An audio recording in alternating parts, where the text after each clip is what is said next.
बंधु माने आजिर एही कार्यक्रम को आपण मानक स्वागत। आजिर एही कार्यक्रमटी कन्या राशि व्यक्ति विशेष मानक पई बहुत गुरुत्वपूर्ण अटे, बहुत ही खास अटे। तो आपणकर जदि कन्या राशि होई थाए तो भिडियोटी को शेष पर्यंत निश्चय देखंतु। आपण मानकर गुरुत्वपूर्ण समय मध्यरु 10 मिनिट समय आपण निज पई दियंतु एवं निजर भविष्यत विषय जानतु। बंधु माने कन्या राशि व्यक्ति विशेष मानकर जीवन एही पवित्र जन्माष्टमी ठारू संपूर्ण भावरे बदलिबाकु जाउछि। कारण बड़ बड़ ग्रह नक्षत्र मानकर राशि परिवर्तन हेबाकु जाउछि। सबुठारु बड़ कथा हैला देवगुरु बृहस्पतिंकर नक्षत्र परिवर्तन हेउछि। गुरु पुनर्वसु नक्षत्र रे प्रवेश करूछंती। एहा सहित सूर्य एवं मंगल मध्य निजर राशि परिवर्तन करूछंती, जहा फलरे आपणको भाग्य रे एक बहुत बड़ परिवर्तन हेबाकु जाउछि। बंधु माने खूब शीघ्र आपणको जीवन रे चलीथिबा समस्त दुख कष्ट एवं समस्यार अंत हेबाकु जाउछि। पुनर्बार आपणको जीवन को खुशी फेरिबाकु जाउछि। बंधु माने बुध शुक्र एवं सूर्यंकर राशि परिवर्तन हेउछि। मंगल मध्य निजर राशि परिवर्तन करूछंती। बृहस्पति मध्य निजर नक्षत्र परिवर्तन करूछंती, जहा फलरे आपणको जीवन रे किछि बड़ हेबाकु जाउछि। आपणको जीवन रे चलीथिबा समस्त दुख कष्टर अंत हेबाकु जाउछि। एही पवित्र जन्माष्टमी ठारू पुनर्बार आपणको जीवन रे खुशी फेरिबाकु जाउछि। तेबे आसंतु जानिबा एही पवित्र जन्माष्टमी ठारू आपणको जीवन रे कोन सबु परिवर्तन हेबार अछि। तेबे एहा पूर्वरु जदि आपणकर मध्य कन्या राशि होई थाए तो भिडियोटी को लाइक करी चैनल टी को सब्सक्राइब करी दियंतु एवं कमेंट बॉक्स रे भक्ति एवं श्रद्धार सहित जय श्री कृष्ण निश्चय लिखंतु। बंधु माने पूर्वरु आपणकर स्वास्थ्य जनित समस्या लागि रहुथिला, आपणकर धन जनित समस्या देखा देउथिला, आर्थिक समस्या देखा देउथिला। आपण ऋण नेइथिले किंतु ऋण सुझिबाकू आपण सक्षम होई पारु नथिले। प्रत्येक कार्य रे बाधा विघ्न आसुथिला, आपणकर समस्त कार्य अटकी रहुथिला। आपण जेउ भी कार्य रे हाथ देउथिले सेथिरे आपणकू सफलता मिलि पारु नथिला। ऋणर भार आपणको ऊपरे बढ़ी जाइथिला, जहा फलरे आपण सर्वदा चिंताग्रस्त रहुथिले। आपणको गृहरु खुशीर वातावरण हजि जाइथिला। गृहरे सर्वदा अशांति एवं कलह देखा देउथिला। शिक्षा क्षेत्र रे समस्या देखा देउथिला। आपणकर अजथा खर्च मध्य बढ़ी जाइथिला। समाज रे आपणकर मान सम्मान नथिला। आपणको चाकरी प्राप्ति होई पारु नथिला। संतान संतति पाई आपण चिंतित रहुथिले। व्यापार वाणिज्य रे आपणकर लॉस हेउथिला। प्रेम जीवन रे मध्य समस्या देखा देउथिला। तेबे एभली जहा भी समस्या आपणको जीवन रे लागि रहिथिला ताहा एबे ठारू दूर हेबाकु जाउछि। एही पवित्र जन्माष्टमी ठारू आपणको जीवन रे पुनर्बार खुशी फेरिबाकु जाउछि। आपणको जीवन रे नूतन सूर्योदय हेबाकु जाउछि। बंधु माने गुरु निजर नक्षत्र परिवर्तन करूछंती। शुक्र मध्य आपणकर दशम भावरे गोचर करिबाकु जाउछंती। शुक्र हेउछंती आपणकर भाग्य भावर अधिपति। तो एही जन्माष्टमी ठारू आपण आपणकर भाग्य रे परिवर्तन देखिबाकू पाइबे। कम परिश्रम रे ही आपणको अधिक सफलता प्राप्ति हेबो। आपणकर अटकी रहितिबा कार्य चालू होई जिवो। आपण जेउ भी कार्य रे हाथ देबे सेथिरे आपणको सफलता मिलिबो। आपण कोनोसी बड़ कार्यर आरंभ करि पारंती। किछि बड़ जिनिस आपण किना किनि करि पारंती। कोनोसी बड़ इन्वेस्टमेंट पथ्य करि पारंती, जहा आपणको पई लाभप्रद साब्यस्त हेबो। आपणको गृह रे कोनोसी शुभ मांगलिक कार्यर आयोजन होई पारे। आपणकर मन धर्म आडको अग्रसर होई पारे। आपण धार्मिक स्थान को यात्रा करि पारंती। जे माने शेयर मार्केट स्टॉक मार्केट एवं ट्रेडिंग रे काम करूछंती सेमानंकु आकस्मिक भावरे धन लाभ हेबो। पैतृक संपत्ति रो आपणकु लाभ प्राप्ति हेबो। पितांकर सहाय्य सहयोग आपणकु प्राप्ति हेबो।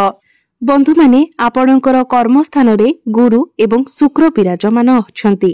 गुरु हेउछंती देवगुरु एवं शुक्र हेउछंती दैत्य गुरु।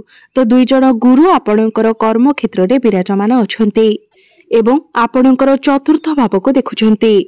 तो कार्य क्षेत्र रे आपणको सुख प्राप्ति हेबो।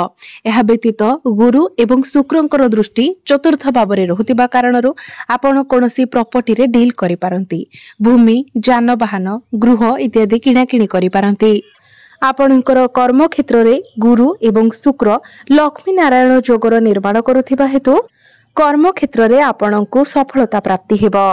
आपणकर क्यारियर रे ग्रोथ आसीबो। आपण जदि चाकरी करूछंती तो चाकरी क्षेत्र में आपणकर प्रमोशन हेबार मध्य चाकरी क्षेत्र में प्रमोशन हेबार मध्य जोग बनुछि। आपणको कोनोसी एमएमसी कंपनी रु जॉब ऑफर मध्य आसी पारे। आपण आपणकर काम कार्य को नहीं विदेश यात्रा मध्य करि पारंती। जो माने मॉडलिंग क्षेत्र रे अछंती, जो माने फाइनेंस क्षेत्र रे अछंती, मार्केटिंग टीचरशिप क्षेत्र रे अछंती, कृषि भित्तिक कार्य करूछंती, सेमानंकु अधिक सफलता प्राप्ति हेबो। एवं जो माने भी बेरोजगार अछंती, जो मानक पाखरे कोनोसी चाकरी बाकरी नाही, सेमानंकु नूतन चाकरी प्राप्ति हेबार जोग बनुछि। तेणु आपण निज तरफरु चेष्टा जारी रखंतु। प्रत्येक इंटरव्यू रे आपणंकु सफलता प्राप्ति हेबो। आपणंक पाखकु नुआ नुआ काम आसी पारे। आपण प्रत्येक कार्य को बहुत भलो भाबरे करि पारिबे। सबु टार्गेट को मध्य आपण अचीव करि पारिबे। बंधु माने सूर्य एवं बुध आपणकर एकादश भावरे गोचर करूछंती। एकादश भावटी होइथाय लाभर स्थान, इच्छा पूर्तिर स्थान, जहा फलरे आपणकर कोनोसी गोटे इच्छा निश्चित भावरे पूर्ण हेबो। दीर्घ दिन धरी आपणकर जहा भी किछि मनस्कामना रहिथिला ताहा आपणकर पूर्ण होइजिबो। एही जन्माष्टमी ठारू आपणको आपणकर बड़ भाई भौणी मानकर सपोर्ट मिलिबो। चारि दिगरु आपणको लाभ ही लाभ प्राप्ति हेबो। बंधु माने आपणकर पंचम भावर अधिपति शनि आपणकर केंद्र रे सप्तम भावरे गोचर करूछंती एवं आपणकर सप्तम भावरे शश नामक राजयोगर निर्माण करूछंती। पंचम भावटी होइथाय शिक्षार भाव, प्रेम जीवन। तो एही जन्माष्टमी ठारू आपणको आपणकर प्रेम जीवन रे बहुत अधिक सफलता प्राप्ति हेबो। जदि पूर्वरु आपणक मध्यरे कोनोसी प्रकारर मतभेद होइथिला, मनांतर मतांतर होइथिला किबा आपणक मध्यरे ब्रेकअप होई जायथिला तो से सब किछिर समाधान होई जिवो। जो माने सिंगल अछंती सेमानकु नूतन पार्टनर मध्य मिलि पारंती। आपणकर भल पाइबा विवाहर रूप मध्य नै पारे। जदि आपणकर विवाह बयस होई जायछि किंतु आपणकर विवाह होई पारु नथिला तो आपणक पई विवाह प्रस्ताव मान आसीबो एवं आपणकर इच्छा मुताबक स्थान रे आपणकर विवाह मध्य होई जिवो। जो दंपति माने संतानर कामना करुथिले सेमानकु संतान सुख मध्य प्राप्ति हेबो। कारण गुरु आपणकर केंद्र रे विराजमान अछंती।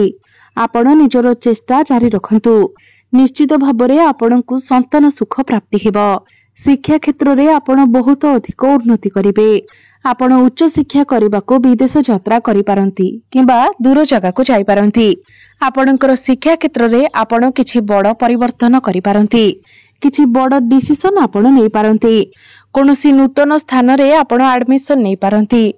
एही पवित्र जन्माष्टमी परे जदि आपणकर किछि एग्जाम अछि, किछि कॉम्पिटिटिव एग्जाम अछि किबा सरकारी परीक्षा अछि तो सेथिरे आपणको निश्चित भाबरे सफलता प्राप्ति हेबो। आपणकर मन पाठ पढ़ारे लागिबो। आपण निजे देखिबे एही पवित्र जन्माष्टमी परे आपण आपणकर पाठ पढ़ारे बहुत अधिक उन्नति करिवे। बंधु माने मंगल आपणकर लग्न रे विराजमान अछंती एवं बुध आपणकर लाभ स्थान रे विराजमान अछंती। तेणु पूर्वरु जदि आपणकर किछि स्वास्थ्यगत समस्या लागि रहितिला ताहा दूर होइजिबो। आपण निजको स्वास्थ्यवान अनुभव करिवे। गुरु एवं शुक्र आपणकर चतुर्थ भाव को दृष्टि देउथिबा कारणरो आपणकर मांकर स्वास्थ्य रे जदि किछि समस्या थिला ताहा मध्य दूर होइजिबो। आपणक मांक सहित आपणकर संपर्क बहुत भलो रहिबो। गुरु आपणकर दशम भाव रे रही आपणकर द्वितीय भाव धन भाव को देखुछंती। तो ही पवित्र जन्माष्टमी परे आपणकर समस्त आर्थिक समस्या मध्य दूर होइजिबो। विभिन्न स्रोतरु आपणको धन प्राप्ति हेबो। आपण कोनोसी स्थान रे पुंजी निवेश करि पारंती। आपणकर आमदानी रे वृद्धि देखिबाकू मिलिबो। घर परिवार रे हस खुशीर लहरी लागि रहिबो। आपणकर बाणी रे मधुरता आसीबो। लोक माने आपणकर बाणी द्वारा आपणको आडको आकर्षित हेबे। गुरु हेउछंती आपणकर सप्तम भावर अधिपति। सप्तम भावटी होइथाय डेली इनकम रो भाव, आपणकर व्यापार वाणिज्यर भाव। तो व्यापार वाणिज्य रे आपणको लाभ प्राप्ति हेबो। व्यापार वाणिज्य रे आपणकर ग्रोथ हेबो। आपण किछि पार्टनरशिप बिजनेस करि पारंती। आपणकर मन को नुआ नुआ आइडिया आसीबो। आपण किछि नूतन व्यापार वाणिज्य मध्य आरंभ करि पारंती। आपणकर ग्राहक बढ़िबे। आपणकर वैवाहिक जीवन सुखमय व्यतीत हेबो। आपण दुई जण मिसी किछि फैमिली प्लानिंग करि पारंती। किछि बड़ डिसिजन आपण नै पारंती। आपणक जीवन साथींकर क्यारियर रे मध्य ग्रोथ आसीबो। आपण जदि ऑनलाइन रे काम करूछंती, डिजिटल मार्केटिंग रो काम करूछंती, तो आपणको आकस्मिक भावरे सफलता प्राप्ति हेबो। तो मोटामोटी भावरे देखिबाकू गले एही पवित्र जन्माष्टमी परे कन्या राशि व्यक्ति विशेष माने प्रत्येक क्षेत्र में उन्नति करने जाउछंती। ताहा आपणकर शिक्षा क्षेत्र में हेउ, भाग्य रे हेउ, कर्म क्षेत्र में हेउ, प्रत्येक क्षेत्र में आपण उन्नति करने जाउछंती। तेबे अधिक शुभ फल प्राप्ति करबा पई आपण प्रत्येक दिन प्रभु गणेशंकर आराधना करंतु। प्रत्येक बुधवार दिन आपण प्रभु गणेश को विशेष करी दुब अर्पण करंतु एवं गोमाता को सबुज चारा खाइबाको दियंतु। एवं प्रत्येक दिन आपण हनुमान चालीसार पाठ करंतु। एवं प्रत्येक दिन आपण सूर्य को तंबा पात्र रे जलार्घ्य अर्पण करंतु। निश्चित भाव में आपण को अधिक मात्रा रे शुभ फल प्राप्ति हेबो। तो बंधु माने आपणकर जीवन मंगलमय हेउ, एहा ही ईश्वरंक निकटरे मोर प्रार्थना।